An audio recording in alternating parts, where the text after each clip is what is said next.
अंग्रेज चाहते तो उस 19 हैदराबाद रेजिमेंट का नाम बदलकर अहीर रेजिमेंट रख सकते थे, लेकिन उन्हें अहीरों से डर था और उन्होंने 33% अहीरों को कुमाऊं के साथ, कुमाऊं रेजिमेंट के साथ भेज दिया।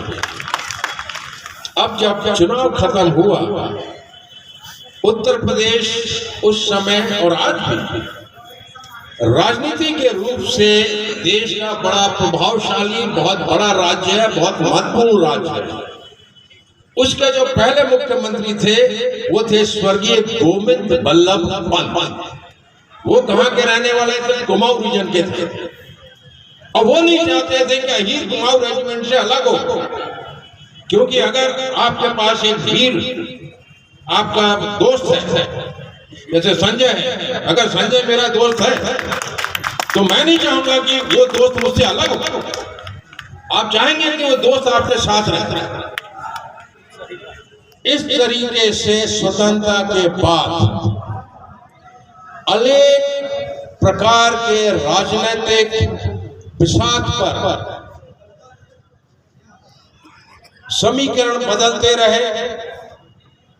सत्ता के चलते अहीर रेजिमेंट के मुद्दे को ठंडे बस्ते में डालने का प्रकरण शुरू से चलता रहा और अहीर रेजिमेंट नहीं बन पाई।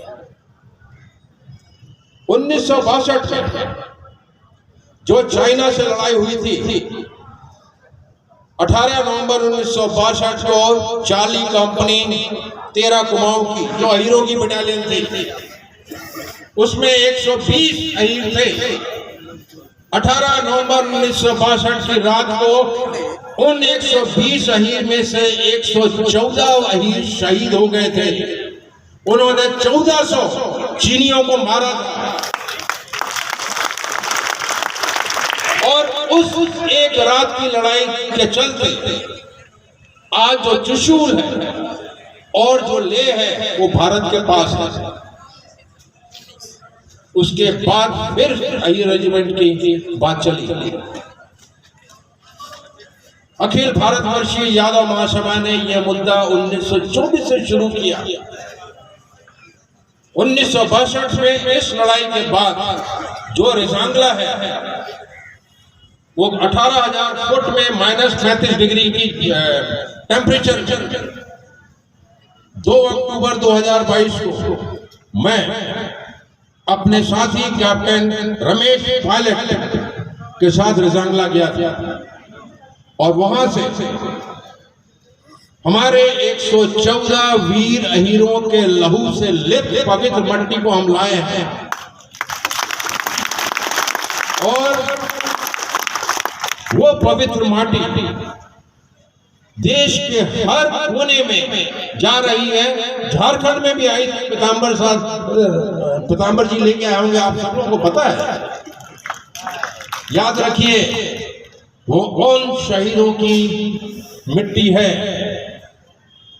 और उन शहीदों को हमारी सच्ची श्रद्धांजलि जब होगी जब आप और मैं उन्हें अहीर रेजिमेंट बनवा के देंगे। अहीर रेजिमेंट ब्रिगेडियर प्रदीप यादव या नीरा जी या मंच में बैठे हमारे जो दोस्त हैं, किसी एक का मुद्दा नहीं, ये पूरे समाज का मुद्दा है। ये समस्त यादव समाज का मुद्दा है। ये यादव महिलाओं का मुद्दा है। ये यादव युवाओं का मुद्दा है। ये यादव बच्चों का मुद्दा है, क्योंकि हमारी बहनों ने अपना सिंदूर पोंछा है, हमारे बच्चों ने अपना पिता खोया है, हमारी बहनों ने अपनी राखी भस्म कर दी है। इसीलिए मुद्दा सच्चा है, लेकिन दुख इस बात का होता है कि हम इस सामाजिक मुद्दे को हम हमेशा अपने राजनीति के चश्मे से देखते हैं। यह गलत है। यादव में हर राजनीतिक दल में हमारे नेता होना चाहिए, क्योंकि अगर पक्ष है तो उसके सामने विपक्ष भी होना चाहिए, तब हमारा समाज उन्नति की तरफ जाएगा। लेकिन अगर हम अहीर रेजिमेंट को अपने राजनीतिक दल के चश्मे से देखेंगे तो हम हमेशा उसी तरीके से विभाजित रहेंगे जैसे अंग्रेजों ने हमें डिवाइड एंड रूल किया और उसके बाद स्वतंत्रता के बाद अनेक राजनीतिक खेमों ने हमें यादों को अलग अलग बांटा। अगर आप बंटोगे तो टूटोगे। ये 5 उंगलियां हैं, इन उंगलियों को कोई भी आके एक एक करके तोड़ सकता है। मेरी बात से सहमत है? लेकिन 5 उंगलियों का अगर मैंने मुट्ठी बना ली, ये मेरी ताकत है। और जिसको अंग्रेजी में बोलते हैं fist, FIST, F forceful, I integrated, S spirited, T team. जब हमारी एकीकृत मनोबल से भरी हुई टीम बनेगी, कोई भी राजनीतिक पार्टी को हमारी बात सुननी पड़ेगी। मैं एक चीज और क्लियर कर दूं आपको,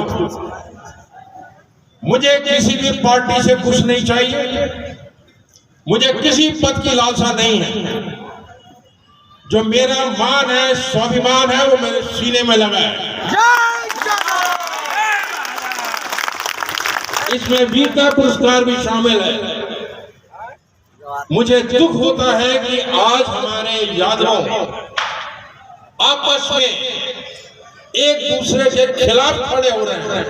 जैसा मैंने कहा, बेशक किसी पार्टी में रहिए कोई बात नहीं, लेकिन जब सामाजिक मुद्दा आता है, जैसे एयर रेजिमेंट का मुद्दा आया या नारी सशक्तिकरण का मुद्दा आया, हमें एक होना पड़ेगा। मैं आपको ये भी बताऊं,